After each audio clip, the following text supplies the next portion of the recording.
올은 가정의 달입니다. 어린이날도 있고 어버이날도 있고, 특별히 올은 가정에 대해서 설교를 많이 하는데요. 우리 가정들이 정말 하나님이 기뻐하시는 가정으로 또 잘 세워지기를 소원합니다. 전라남도 남원에 어느 할아버지가 있었습니다. 그 자녀들은 목회자도 많고 또 이제 장로님들도 많이 있었던 것 같아요. 귀성이라는 작은 마을에 사셨는데 아주 작은 교회를 다니셨다고 합니다.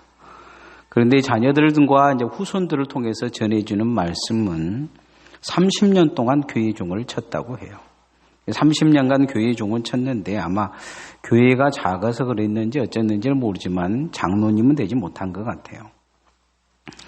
그런데 이분은 이제 그 이름이 나중에 이 후손들을 통해서 알려지게 됩니다.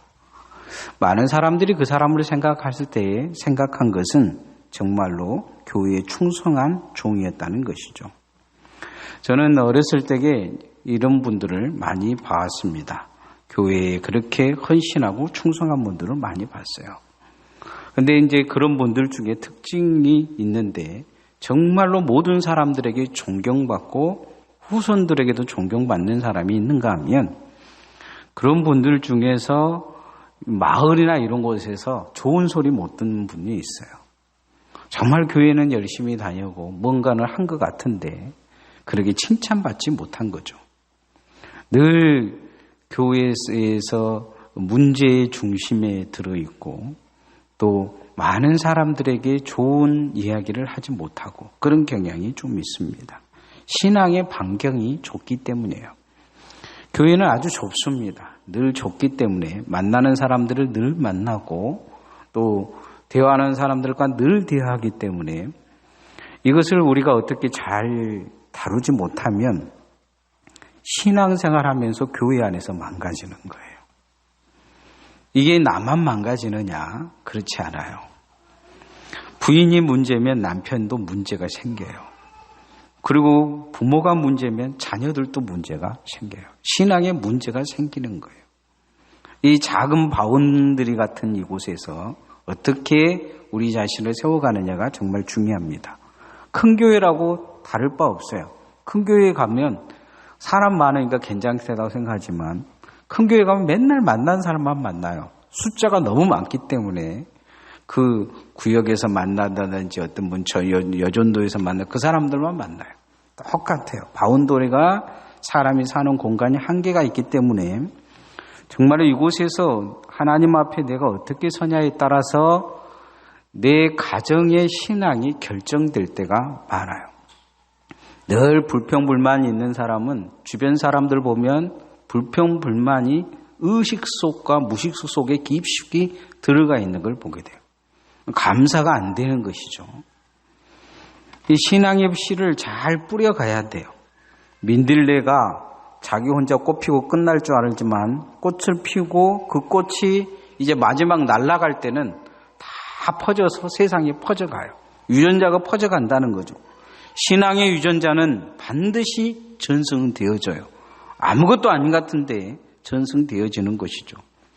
이분이 이 집사님이 30년간 종을 쳤는데 자손들이 어떻게 그를 인식했냐면 늘 감사하는 자로 충성하는 자로 인식한 거죠. 새벽 3시에 일어나서 무릎을 꿇고 성경을 읽었는데 잠옷으로 읽지 않고 양복을 딱 입고 넥타이 메고 그리고 읽었다는 거예요. 새벽 예배를 가는데 넥타이 메고 새벽 예배 갔다는 거죠. 속옷바람으로 성경 안 읽은 사람이 성경 이게 안 읽고 양복으로 읽은 사람이 예배는 아무렇게나 갔겠습니까? 후손들이 생각한 이 할아버지는 예배의 사람이요, 말씀의 사람이요, 성전을 두려워하는 사람이요, 하나님 앞에 깨어있는 사람으로 인식이 된 거죠. 그래서 신앙의 본인이 누구에게 있냐고 이야기하면 자기 할아버지를 이야기하고 설교할 때 자기 할아버지를 설교한 거죠. 그래서 한국교회 예배와 전통에 대해서 설교할 때 예화가 가끔 이분에 대해서 나오는 이야기는 그가 민들레가 씨를 뿌리듯이 귀한 유전자를, 믿음의 유전자를 후손들에게 남겨준 거죠. 잘 믿으란 게 아니고 잘 믿은 거예요. 잘 하라고 한 게 아니고 정말 하나님의 사람으로 잘 살다 간 거예요. 남에게 어떻게 보여주려고 한 것보다 새벽같이 일어나서 아무도 안 본 곳에 하나님 앞에 말씀을 읽기 위해서 정장하라고 읽은 거죠. 두렵고 떨림이 그 안에 있는 거예요. 하나님 앞에 거룩함이 그 안에 있는 거예요. 그러니 후손들이 그 할아버지를 생각할 때 하나님을 두려워할 수밖에 없는 상황이 된 것이죠. 오늘 족보에 한 사람이 나와요. 이 사람의 이름은 안 좋을 때만 나와요. 나쁜 사람이 나쁜 짓을 하면 꼭 이 사람하고 똑같은 길을 걸었다, 이렇게 이야기합니다. 성경에 보면 11개의 두 길이 나와요. 한 사람의 길은 다윗의 길이요, 한 사람의 길은 여로보암의 길이다, 이야기를 합니다. 여로보암이 믿음이 없는 사람이었느냐? 그렇지 않아요. 여로보암은 솔로몬 악정 때 아무도 그것이 문제 있다고 이야기하지 않을 때 그는 그것이 문제 있다고 한 정의로운 사람이었어요. 아무도 가난한 자와 약한 자들의 편에 서주지 않을 때 그는 가난한 자와 약한 자들의 편에 서줬던 하나님의 사람이었어요. 그래서 하나님은 마음에 들었어요. 이 여로보암을 세워놓으면 정말로 약한 자를 잘 세우고 하나님의 뜻대로 잘 살겠다 생각을 한 거예요. 솔로몬이 죽자마자 이 여로보암은 솔로몬의 아들 르호보암에 가서 당신은 왕들처럼 하지 말라고 이야기해요. 그러자 르호보암이 말을 안 듣자 하나님은 10지파를 나누어서 이 여로보암에게 떼어줍니다. 그 전에 선지자들 보내서 왕이 될 거란 예언도 다 해줘요. 약한 사람을 돕는 나라, 정의로운 나라를 만들 거라, 하나님이 원하는 그런 나라를 만들어줄 거라고 10지파를 떼어줬는데 그가 첫 번째 한 것은 뭐였느냐? 믿음을 버려버리는 거예요. 진짜 왕 되려고만 생각을 한 거죠. 믿음이 없는 왕이 되어버린 거예요. 오늘도 신앙생활 하다 보면 교회 다니면서 믿음 없는 사람이 될 수 있어요. 목사가 그냥 목사만 되려고 생각해버리면 믿음이 사라져버려요. 교회 직분만 가지고 있으면 그게 교인인 줄 아는데 정말 믿음이 있는 사람인지 먼저 자기 자신을 잘 들여다봐야 돼요. 믿음이 첫 번째가 돼야 돼요. 따라 하십시다. 믿음이 첫 번째여야 합니다. 여로보암에게는 정말로 두려워해야 될 것을 두려워하기보다 두려워하지 말아야 될 것을 두려워해요. 그건 뭐냐면 나라가 둘로 나눴는데 이제 예루살렘 성이 남쪽에 있고 백성들이 예배하러 예루살렘에 자꾸 내려가는데 백성들이 마음이 변하면 언제든지 나를 왕에서 끌어내리고 죽일 수 있다는 생각을 해요. 그리고는 이제 무슨 생각을 하냐면 이것을 바꿔야 되겠다는 생각하고 여로보암이 한 가지 바꾼 것이 있어요. 그건 뭐냐면 하나님을 바꿔버려요. 그는 이 11조와 헌금을 예루살렘에 갖다 바친 것도 마음에 안 들었던 것 같아요. 그래서 송아지 우상을 하나 만들어가지고 이것을 하나님이다 이렇게 가르쳐요. 자신이 왕권을 유지하기 위해서 하나님을 바꾸는 거죠. 믿음을 선택하지 않아요. 28절 말씀 한번 같이 읽어보십시다. 시작. 이에 계획하고 두 금송아지를 만들고 무리에게 말하기를 너희가 다시는 예루살렘에 올라갈 것이 없도다. 이스라엘아, 이는 너희를 애굽 땅에서 인도하여 올린 너희의 신들이라 하고 가짜 하나님 송아지를 만든 것이죠. 광야에서 아론이 만들었던 이 송아지, 정말 하나님 앞에 문제가 있어서 하나님이 정말로 징벌했던 이 송아지를 만들어서 하나님이라 이야기를 합니다. 그 순간 이제 이 사람을 따랐던 모든 사람들은 가짜가 되는 거예요. 예배도 가짜요. 기도도 가짜요. 하나님 앞에 예물 드리는 모든 것이 다 가짜가 되는 거예요. 우리가 가정에서 진짜 믿음을 가지지 않으면 내 주변 사람들은 나 때문에 다 가짜가 될 수가 있어요. 그 사람들은 진짜로 믿는데 여로보암을 따랐던 사람들이 가짜로 믿었느냐? 그렇지 않아요. 이 사람들은 정말 진짜로 하나님을 믿었어요. 그런데 여로보암이 가짜 하나님을 소개시켜 줌을 통해서 그 사람들은 가짜가 된 거예요. 짝퉁이 된 것이죠. 하나님은 진짜 될 줄 알고 여로보암을 세워놨는데 그는 가짜가 되어서 자기를 따르는 모든 사람들을 가짜로 만들어요. 짝퉁 전문가가 되는 것이죠. 그래서 예수님은 선생이 되지 말라, 될 수 있으면 하지 말라고 말씀하고 계셔요.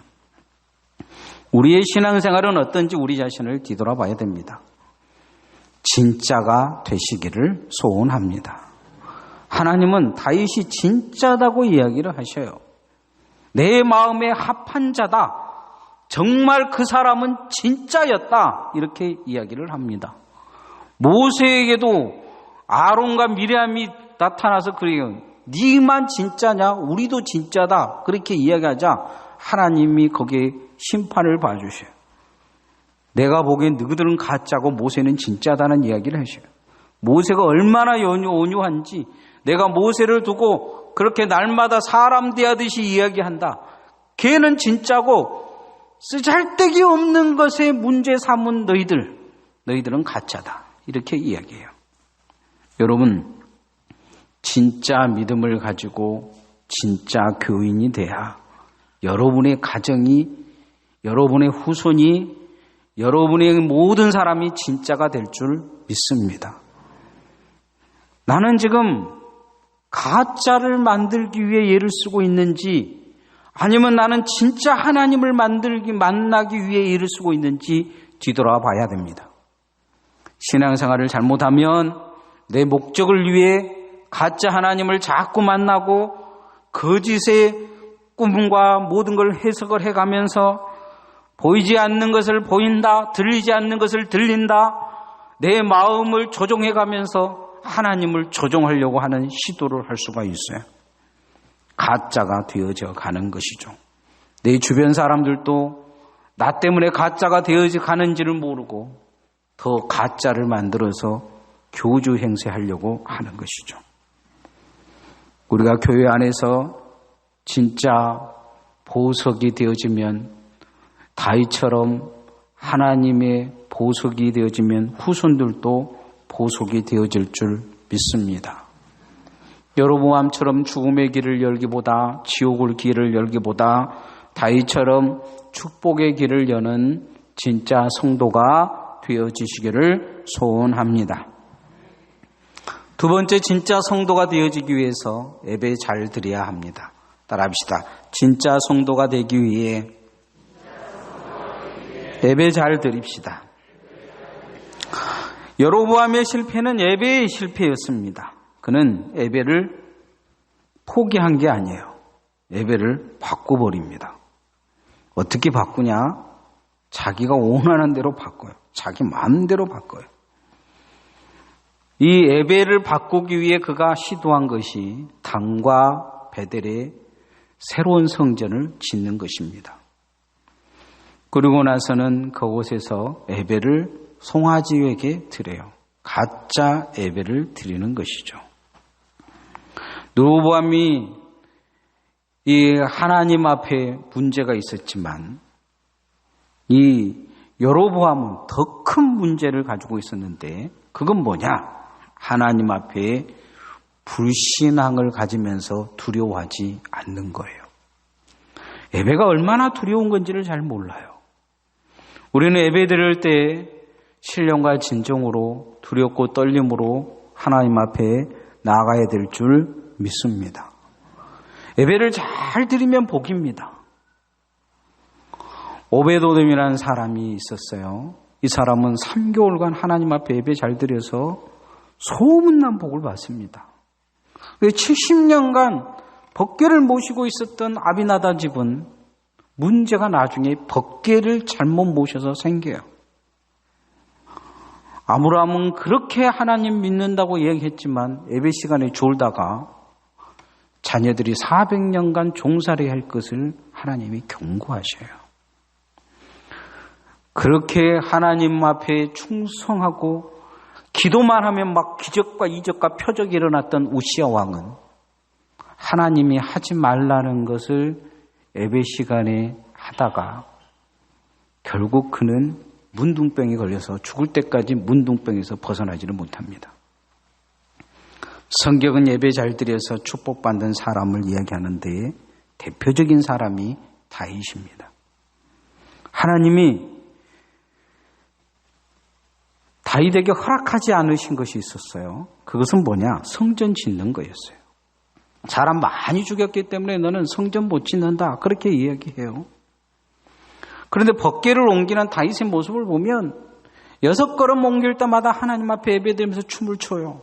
춤추는 그 다윗을 업신여겼던 부인은 나중에 다시는 보지 않겠다고 절교 서연을 할 정도로 하나님 앞에 예배를 잘 드립니다. 오늘 성경에 보면 예배에 문제가 생긴 것을 볼 수가 있어요. 29절 30절 말씀 한번 같이 읽어보십시다. 시작. 하나는 베델에 두고 하나는 단에 둔지라. 이 일이 죄가 되었으니 이는 백성들이 단까지 가서 그 하나에게 경배함이었더라. 예배가 문제가 생긴 것이죠. 예배의 본이 되지 못한 거예요. 성경에 이 여로보암을 이야기할 때 꼭 이 이야기가 나와요. 우상 숭배 이야기가 나옵니다. 굿하는 모양이 돼버린 거예요. 점치는 모양이 된 거예요. 자기 마음대로 신앙생활을 한 거예요. 우리가 진짜 예배를 드리시기를 소원합니다. 찬송할 때 늘 자기 자신을 잘 마음을 잡아야 돼요. 마음을 다해 찬송하자. 누군가 나와서 이렇게 여러분 해중 기도할 때 정신 차리고 같이 기도하자. 정신줄을 놓고 멍하니 기도가 끝나기를 기대하면 안 돼요. 말씀을 들을 때 귀를 기울이셔야 돼요. 말씀에 자꾸 내 마음을 고쳐가려고 아멘하고 잘못된 그 길이 있으면 회개하려고 시도를 해야 돼요. 예배가 잘 돼야 돼요. 여로보암의 문제는 바로 예배의 문제가 있었어요. 자기 원하는 대로 해본 거예요. 자기 마음대로 한 것이죠. 우리도 하나님 앞에 신앙생활 하면서 정말 예배가 진짜 예배를 드릴 수 있는 성도가 돼야 돼요. 예수님은 세상에서 사람들 앞에 나타나지 못한 사마리아 여인에게 그는 남편도 제 남편이 아니요 5 남편을 두었던 이 문제 있는 여인에게 주님은 삶의 문제를 먼저 이야기하기보다 예배를 이야기하셨어요. 7년과 진정으로 예배할 때가 오나니 곧 이때라. 예배가 사람을 회복해요. 예배가 삶을 고쳐가요. 예배가 하나님의 영을 고쳐가요. 신앙의 문제를 고쳐갈 수 있어요. 예배 시간에 안 고쳐지면 그 사람은 안 고쳐져요. 예배 시간에 하나님 앞에 예배하면서 딴짓하고 딴 생각하고 예배 시간에 하나님의 말씀에 반응하면 가능성이 없어요. 습관 들이시면 안 돼요. 예배에 잘못된 습관을 들여놓으면 심각한 문제가 생겨요. 어떤 문제가 생기냐? 내 후손들도 나처럼 하나님 앞에 예배를 잘못 드릴 수 있어요. 그래서 늘 예배를 잘 드리셔야 돼요. 예배에 성공한 진짜 교인이 되어지시기를 소원합니다. 마지막 여로보암의 문제는 말씀이 없었다는 거예요. 자기 뜻이 우선이에요. 우리가 신앙생활에 말씀 중심의 신앙생활을 해야 될 것입니다. 따라합시다. 말씀 중심의 믿음이어야 합니다. 여로보암은 하나님의 말씀을 몰랐을까요? 이 똑똑한 사람이 교묘하게 바꿔버립니다. 나중에 이제 오늘 성경에 나오지 않지만 한 장만 넘어가면 그런 얘기가 나와요. 돈 제일 많이 낸 사람을 제사장 세웠더라. 오늘로 보면 돈 제일 많이 낸 사람을 목사 세운 것과 똑같아요. 그다음에 절기도 교묘하게 바꿔요. 자기 생일에 오늘 같으면 목사 생일에 부활절을 지내게 한다든지 이런 식의 행동을 해요. 하나님의 뜻이고 뭐고 자기 마음대로 해요. 아예 없애본 건 아니에요. 교묘하게 바꿔간 거예요. 어떻게 바꿔갔느냐? 하나님 말씀을 모르면 바꿀 수가 없어요. 교묘하게 바꿔요.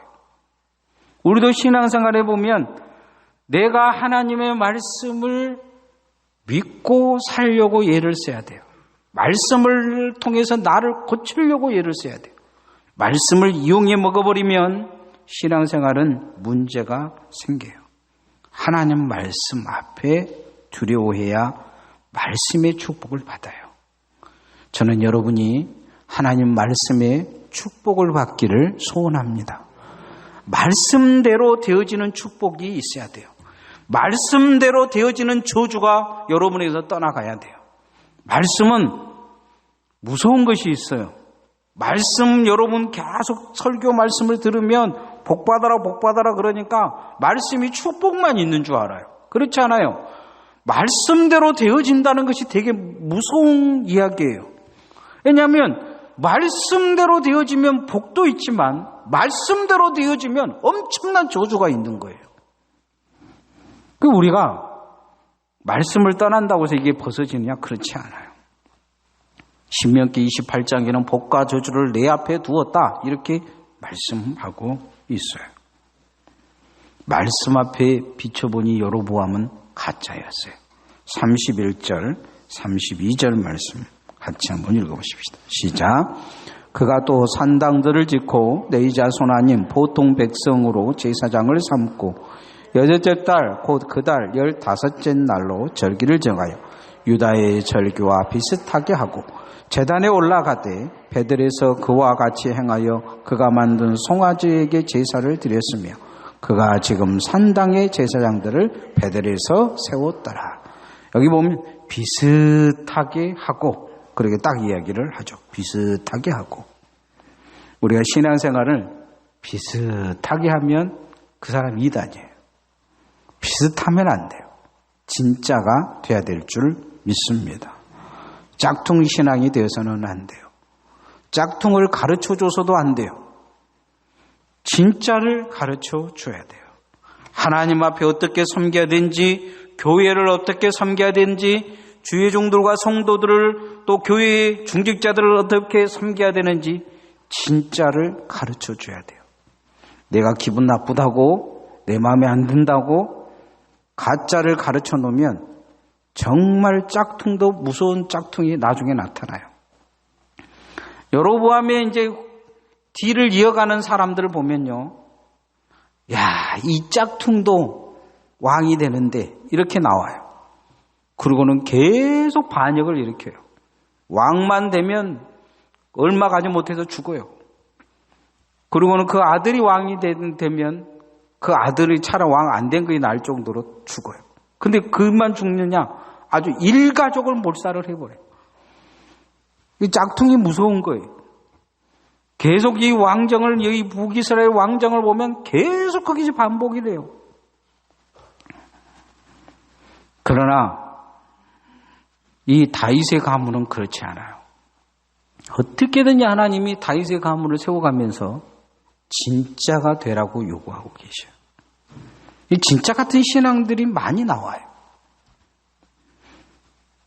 하나님 앞에 우리가 진짜 신앙이 되기 위해서 말씀 앞에 진짜가 되어야 될 줄 믿습니다. 이제 말씀의 결론을 맺으면 신앙은 여러 형태를 가지고 있습니다. 근데 신앙의 유전자가 전달된다는 것을 잊어버리면 안 돼요. 이 노맛에 보면 젖붙이는 비유가 나와요. 우리는 구원받지 못할 사람이지만 예수님께서는 아브라함의 뿌리에다가 우리를 젖을 붙이셨어요. 왜 그러냐? 아브라함 믿음이 진짜 믿음이다 말씀하셨기 때문이에요. 그래서 우리가 신앙생활 하는데 이 유전이 정말 중요해요. 가정에 내가 진짜 믿음을 가진 사람, 정말 하나님 앞에 진짜 예배를 드리는 사람, 진짜 말씀 앞에서 진짜가 되어지는 성도, 이 신앙의 유전을 잘 남기셔서 하나님이 다윗의 가문을 축복하신 것처럼 여러분의 가정이 이 올해 잘 세워지기를 소원합니다. 찬양하십시다.